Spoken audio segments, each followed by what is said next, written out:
Payasos y Pendejadas Podcast.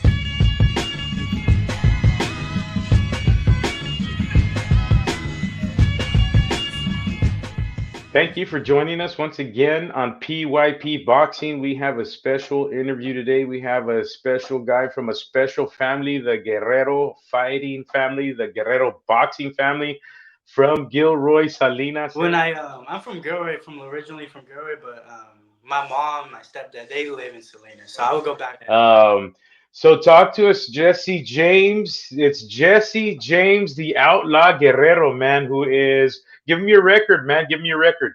So on box rec, like you seen, it says 3-0, 2 draws.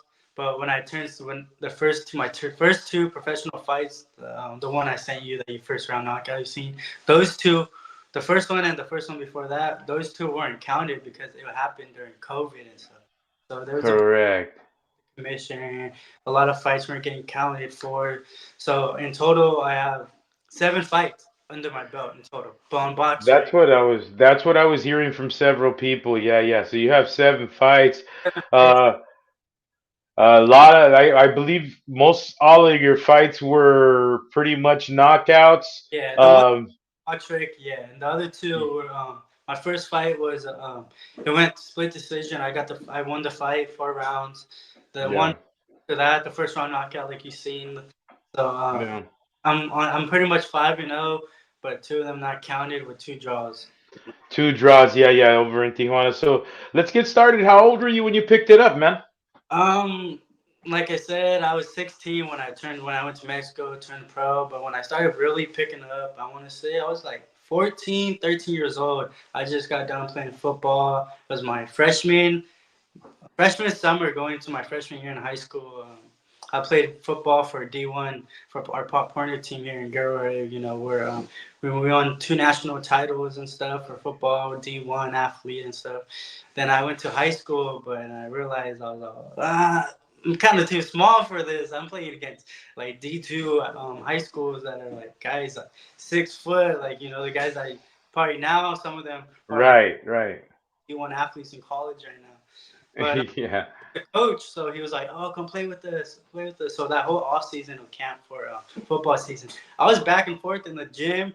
I'll go in the gym in the morning, take a break for like 2 3 hours, and I'll hit the field for football practice for camp and stuff. So I was like really well conditioned. I was playing with I think it was, I want to say, varsity sophomore, the sophomore. Yeah. So I was like a lot of people were surprised, like, "Oh, this guy's well conditioned and stuff," but they didn't know it's because I boxed at. Because you're already an athlete, so you Yeah. were taking football pretty seriously at a young age. I'm sure you, I guess, from how you're talking, you were probably on one of those select teams and you were just really Yeah, going that football journey. yeah. Like I said, we went to Florida. We're number one in Right, around the world in the nation and stuff. So right. there for football. Now I was realized like, I'm too small. I haven't grown. Like all these guys, they're lifting weights. And I'm like, dang, I can't. I'm looking at myself like, I'm sticking back. Right. I'm Yeah, go back to the family business, right? Yeah. Uh, Hey, they're like, oh, we wish you played with us and stuff. I'm like, I know, but sometimes God has different plans for us, so we're going the other route. yeah, because you really do form a bond on those, those travel teams, and you probably played with those kids since they were kids, and you guys grew up together. Together, elementary to middle school, then going on to high school. Now I'll go to games and I'll be like, dang, that would have been me on the field. But Yeah, yeah, but you had business yourself you were taking care of, right? they're doing their own business. Now I'm doing my own. I still keep in touch with a lot of them, especially one of my coaches. To this day, we're still in contact. I see him around and everything. He's a real boxing fan and stuff too, so he knows where That's he understood too.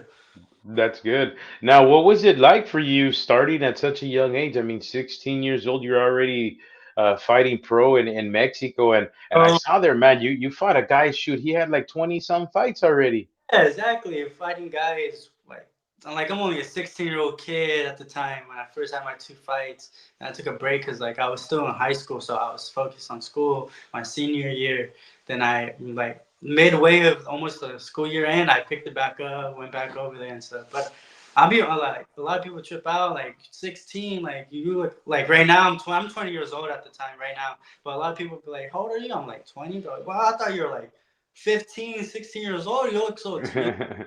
Oh yeah, but when fighting these grown men, it's not now that I'm used to it now. But at the time, like, oh, this guy's like 14 years older than me. These guys like 35 years old. I'm only like 16 at the time. Yeah. But it comes with the sport. You're gonna find guys younger than you, older than you, your same age, height difference. It comes in all shapes and sizes of boxing. Anybody you step in the ring with, is just another guy that you just got to take out in front of you, You focus. don't even think of his age or anything. He's just another opponent. Like they say, age is just a number in boxing too. So, Right, but right, right. I believe Devin Haney did it as well. I think he started fighting over there at 17.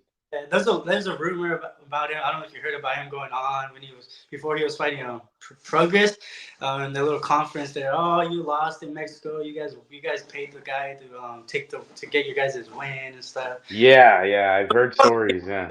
Still, if you were there, so you go both ways. You can believe it, can't believe it. Obviously Devin has haters but you don't have haters unless you're doing what he's doing. Yeah, yeah, I've heard people say that. I've been around boxing circles this year. I've been able to cover a few fights, and I've heard some people talk about that he lost over there, nobody's heard. I've never heard of it. I've seen some of his fights over there, and he was Yeah. fighting some dogs, and he was only 17 years old. Yeah, he was a little kid, man. Yeah, that's Yeah, what kudos to you for doing that, man. Kudos. Now, you had a first round knockout in your career already, in your young career. A lot of people don't know what that feels like, man. A lot of people don't know what it's like to hit a home run. A lot of people don't know what it's like to score a touchdown. You have a first round knockout. Talk to us about what that feels like, man. I mean, a lot of people don't know. Talk to us what it feels like to get a first round knockout. when I first so I think hang I've been to be honest, I forgot how many first round knockouts I have. Because there's the one I showed you, Yeah, yeah, yeah. and counted that first one, but before that after that I had back to back first round knockouts. Then Wow. Okay, so okay. yeah, three knockouts in them back to back. Then I had a second round knockout right when the round last started. But to me, when I first got that first knockout, I was all, I was looking, I knocked him down once. So I was like, all right, all right, all right. I don't want to, when somebody scores a touchdown, they get all off track. Like, Yeah, especially yeah. when they knock them down, they have them hurt. They open up, start wild. I'm like, all right, my uncle's right there my uncle, he's right there on the side. Calm, just calm, relax. From him knowing so much in the sport, being in the sport so long and everything, he's like, just calm, relax. I'm like, all right, knocked him down again. I was like, all right, yeah. That's when I like, all right, I picked up the heat. I used my jab to set everything up and just came over and boom, and he was done for it. You have a really, really good reach for your weight class. You're in a super fly weight class. Let's talk about the Bay Area boxing. Usually you have your big time boxing down in LA, but Yeah, right now it looks like you are coming up. You got that other kid from Sacramento, Albert Ochoa. You got Angel Chavez. A wait, lot of you guys in the Bay Area are coming up. Talk to us about how you feel about being one of those youngsters in the Bay Area making a name. dude, it feels amazing, man. Because like you said, there's a lot, like especially in Vegas, LA, like Texas, areas like that. There's a lot of boxers out there, and they get that out there. There's a lot of fighters, but when you come over here to Northern California, and we make a team, so it makes us feel good. Because if you think about it, like right now, well, back then it was we had my uncle Robert Guerrero, Andre Ward. There's Andy Vincent from San Jose and stuff. So you know now it's like you got Devin Haney, me, like you said, my boy Albert Ochoa is coming up. My other boy from Salinas, Drew Superfly, Angel Chavez. and Angel Chavez, my boy, is over there with Bob Santos. He works out with Albert Ochoa too over there at the Pound for Pound gym in Vegas. Drac, Drac Villa. We got Villa. Who else we got? We got Andy kind of retired already. You got I got my cousin too. Two of my cousins from Guerrero too. One's gonna be fighting next week, and my other cousin he's just turned. He's gonna turn 17, and he's gonna do the same thing. Go to Mexico, get that win, get that experience, and come over here too. So there's a lot of talent right now, especially right now in our area, in the Bay Area. So, and this network I'm working with too right now, BLK Prime, they did a fight for Terrence Crawford back in Omaha and stuff. His last fight he did back at home. So they brought it back over here to San Jose, the Bay Area. They want to help out. You know, my dad's working with them right now, so it's a good opportunity to bring Tuesday night fights like Showtime did back a long time ago. Either like twice a month, and you know, all these young prospects that are coming up that want to go pro and stuff that have a big amateur background. So it gives them, they get the experience and the TV. They're bringing everything in, so they get that exposure for them. Because like we don't have that here, like you said, it's mostly LA, Vegas, and stuff like that. So this will be, it's real good. You know, there's a lot of talent here that a lot of people don't really realize and see. Mhm. Now you're in the super flyweight division, which would be the 118. So I'm sure you can fluctuate between 118, 115. Listen, Yeah, there's a lot of young and up and comers. It's yourself. You got that kid Andy we were talking about earlier. yeah, I spotted Uh, that Vegas. and we got Jose Navarro. But even in that division, you got guys like Inoue, you guys Fulton, you have, I mean, monsters like that Nakatani, um, Tapales. You're in a really tough Yeah, division, man. How do you see yourself faring in that division? I mean, right with the now, young and covers, it's tough, and with the vets, it's tough. It's gonna be tough yeah, all around it. boxing, dude, is there's gonna be easy. There's gonna be guys you could go through. There's gonna be guys that are gonna give you a tough dogfight to the end. But you know, it's part of the sport. It's what comes with it. You picked it for the reason. But like for me, like my last name means warrior. You know, it's Guerrero. You know, Guerrero. everybody knows how my uncle fight. We just come to fight and win. But like the last few fights, I've been fighting at 108 and 112 lately. So the last fight. Hmm. So my fight that's coming up in the end of the month, in January 30th, on BLK Prime in San Jose, I'm gonna be fighting at 112 right at the moment.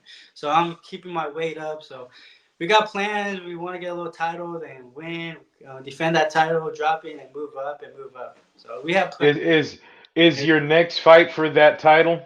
No, So you're working towards that yeah, title. Is it like an area title? yeah, like a little UWBC U title and stuff like that. I've heard. Yeah, there is. I was at Jaleel Hackett's WBC youth title he won over here in Houston on the Red Owl tour. Yeah, and so you know we want to get a few more fights this year, and we can see what we could work with and stuff. Awesome, man. Awesome. Now, what's it like, man? I mean, like, how old were you when you figured out, hey, man, my family's well known in the boxing career. Like, I'm a famous kid. I mean, you Yeah, might have. Also, another question is, you probably learned early on that your family was famous. When did you learn how special they were?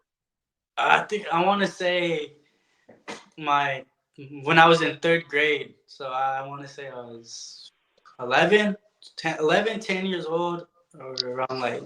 Well, I really don't remember. It's a long time ago, like 10 years ago. But it was when my uncle would come to our school because me and my cousin, we went to school together. So they would bring my uncle for the words assembly and have like a little meeting with us in the cafeteria and stuff. And a lot of people really were like, "Oh, that's your uncle? That's your uncle?" I'm like, "Yeah, that's my uncle." But a lot of kids, I remember they were telling me, "Oh, your uncle's famous. You're like this and that." I'm like what? Like, I don't know. Like my mind's going otherwise. I'm just a kid living life. And but I think it was when he fought Mayweather when they had the documentary that Showtime that came to the school, recorded him all access and stuff. I think that's when it really hit me. I'm like, oh, this is they're really Yeah. popular, really big like that. It's like, wow, like it's different. But like I said a long time, a few times, a lot of people ask me, "Oh, what does it feel like being your uncle, Robert Guerrero, your grandpa? You're big on TV in the big boxing world." To me, I'm just like, I don't know. That's just my uncle and my grandpa, like a legend. Yeah, it's like every day. Oh yeah, but to other people, it's like, oh, that's pretty cool. Like, oh, tell your uncle I said hi, this and that. I'm like, oh, all right, I'll tell him. He probably doesn't know you, but yeah, I'll tell him hi for you. Yeah, but you gotta be nice. You can't be mean. You can't be rude to people like that because you know there are like if we're in their footsteps, you know, we want to be like, oh wow, that's Robert Guerrero. Like it's like us. Yeah, yeah. boxers coming up as prospects when you fight on these big undercards and stuff. We're like, whoa, that's Jose. Like when I fought under Jose Ramirez's card in Fresno last March. Oh, that's Jose Ramirez. Like, oh, I'm gonna go take a picture with them. Like, we're Yeah. to us Yeah, prospects, yeah. we're still we still get excited, but later on down the spurt, we're like we become friends with them. We get to hang out, talk with them, and stuff like that. So it's good. Yeah, man. Now I was down covering the Virgil Ortiz fight this weekend against Lawson. Did you watch that fight? Yeah, I watched it, and What did you think about his return, man? How did you think his performance was? he Uh, did a good performance. After like the last fight that fell out because he had that injury, I think that what happened. But he came, he showed, he put a show on for them. He bounced back real good. You can't go wrong with a guy that's 20 and 0 with 20 knockouts. Like, come on, yeah, yeah, yeah. How do you think he's gonna do against Tim Tszyu? Do you think Tim Tszyu will take that fight? He's calling Tim Tszyu out. it's a boxing. Anything could go south, and it could go up and down. But I think he's ready for that fight. Can do Yeah. it good too. So You it'll know, be. Virgil is saying that he wants to go to Australia and fight him over there. See, when you got fights like that, we need fighters like that to make those fights. Like Devin did, we went to Australia to fight on Cambosis twice, not once but twice. Yeah. It shows how much they want the fight to really happen. For them to leave state to go fight them for the for the fight. Now, Devin Haney, man, Devin Haney's from your area. Yeah, You're a big boxing fan. I don't know if you're a Haney fan. I'm a big Haney fan. How do fan. you think his fight went with Lomachenko, man? Set the record straight. Everybody's always saying Lomachenko won. What do you think? I think Lomachenko probably did win on the cards, in my opinion, but I wouldn't call it a robbery. No, I was literally just talking about this the other day with one of my buddies in the gym. From Salinas. His name's Justin Cardona too. He's from Salinas. So Hmm. we were talking about this too. Where, he was like, even Devin knows supposedly that he lost. Like he lost supposedly, but like I said, it's boxing. I wouldn't like you said. I wouldn't say he got robbed, but it did go to the distance. Loma did what he had to do, but at the end of the day, a win is a win in my books. Yeah, Knockout, yeah. a win is a win in my books. No matter whatever way you win, it's a win. But Now, he did prove a lot of people wrong, though. He did bounce back and had a great performance against over here in Regis Progress when he fought him in San Francisco. He proved a lot of people yeah. wrong. He looked I good. think I think he had a good performance against Yeah, Lomachenko too, man. It was close like, enough to be. I mean, I didn't. I thought Loma won, but I wasn't mad. They said Haney, he could have won too on other people's cards. It was close, yeah. and the guy's a legend. Um, Now, what do you think Haney's next move is? Who do you think he's gonna take? I mean, he can't fight Ryan because Ryan's probably gonna be busy with Rollies. Probably, yeah. So who do you think he's gonna take? You think he's got a chance to fight Arnold Barbosa Jr. or should he? I mean, pretty much he can call his own shot. Who do you think he should fight? The king of the division. I want to say king, but he's the top dog in the division right now. But I heard a lot of rumors that he might go up to 47. He might stay at 40.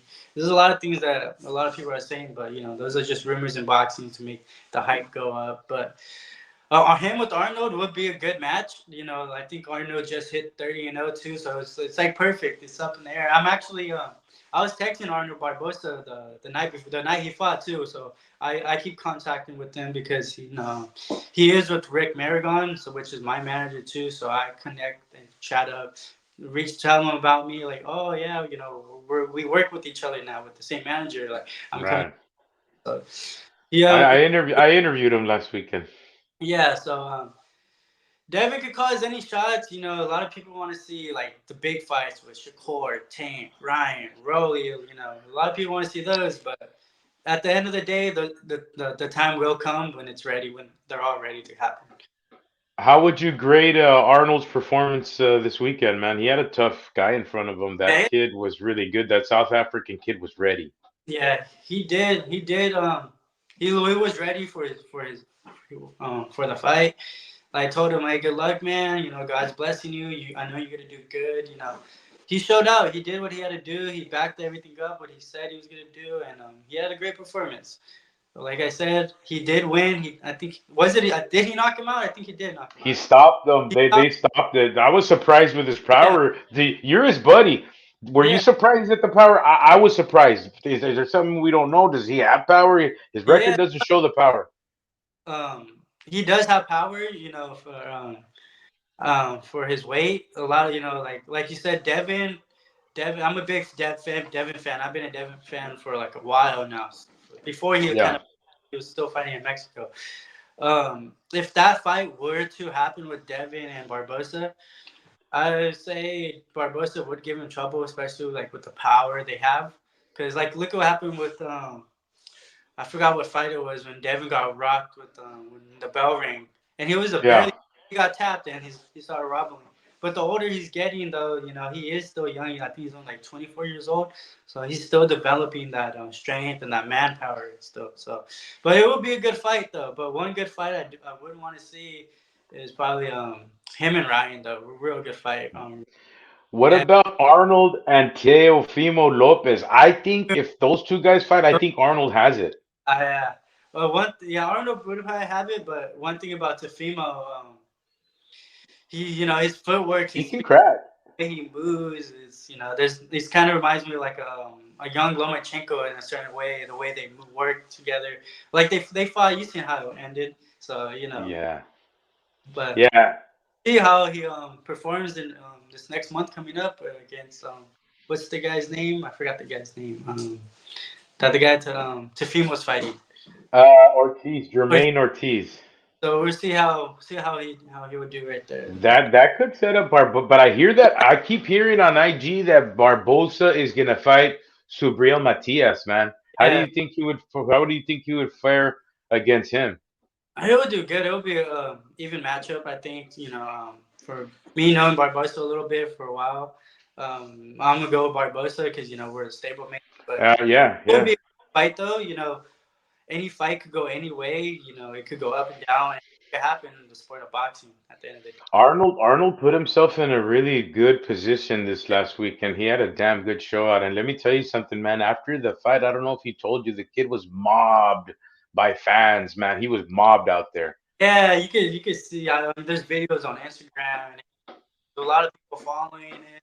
Then he's Yeah, yeah. what made it even better was I seen that he was over there punking like Tefimo and Rolly and all that. So You know what? I interviewed Rolly as well, and Rolly said some really disgusting stuff that yeah, I put on one of my shorts. I don't know if you saw it, but yeah. Rolly actually, I met Rolly a few times. He's a real funny dude. I met he's him, hilarious, man. dude.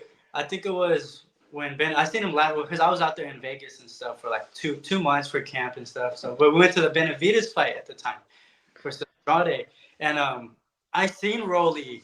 I met him a few times. I talked to him on Instagram like a while back and stuff in high school, and I seen him walking, and he looked at me, and I was all, "What's up, Rolly?" Like kind of like mean, but I didn't mean to. It was loud. He just looked at me like shocked. He's like, "Bro," and he looked. I was like, "What's up, Rolly?" He goes, "Oh, what's up?" And he shook my hand, and he looked lost for a minute, and he took off. But it's because he kind of knows my uncle. He fought with my uncle on one of the undercards before and stuff. So Oh, okay, yeah, yeah, yeah.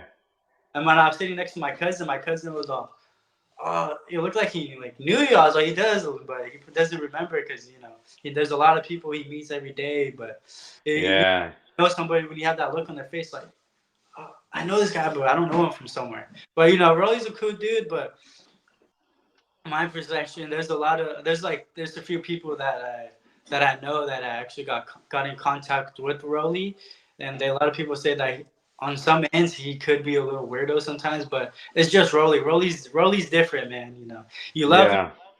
but he's good. He's Rolly at the end of the day. Well, let's talk about your division a little bit, man. 118, 115, those, I mean, Japan has a real big stronghold on Yeah, it, and also Mexico's up there. But Americans, we're really not up there, man. But yourself, Navarro, that kid Andy that you sparred, yeah, you guys look like you guys could start making a push on there and make the yeah. USA kind of make some noise over there. What do you Yeah, think about that? I sparred with Andy once. When I was in Vegas over there, Sala, I was getting ready for my fight that was supposed to happen. But when I worked with them, it was like, oh, like, all right, yeah, he's WBO champion. When I worked with them, it was different. It was really good work. He when I talked to him at the end, he's like, "Wow, you're very conditioned." I'm like, "Oh yeah, thank you." And I really didn't have a really big background, and I was telling him that, and he goes, "Wow, like you're really like you're good, like man, like for being young and not having that many amateur fights and being a young pro." He's like, "You're good." We worked. He pushed me. I pushed him. It's real good. Then I sparred with another guy. I don't know if you know him. His name's they call him Mini Pac Man. He's out there. Yeah, He's yes. So we're talking about him there. Yeah, he's Dominican. Yeah, I sparred with him. I think 2 years ago or a year ago when I was last time I was out there in Vegas. He was with Bob Santos at the time and stuff. Then When you I so when sparred. you go out there to Salas boxing gym and you're sparring these guys, do you get work with Mr. Salas in them? When I go out there, that was actually my first time being there at their gym, so it was pretty cool. It's different because the gym I usually go to, like my uncle's connected with Bob Santos, so we go to their gym at Pound for Pounds in Vegas. So I go out there with them. We go spar over there. But when we're in camp, my uncle has his own house, his own gym, so we have a Right. pretty much private camp and stuff. But sparring with those guys, man, it's different. They push me. It's like, and it brings my confidence up a lot more because I'm sparring with these young champions in our top dogs in our weight class, and me being good, working, slicking, getting my shots off, doing what I need to do, and not coming out like, oh, I didn't do good. I got like, sparring sucked. I got touched up real bad. I don't think Yeah. but nah, me bring after at the end it brings my confidence up and it shows me where I'm at, and where I can hang with these top dogs.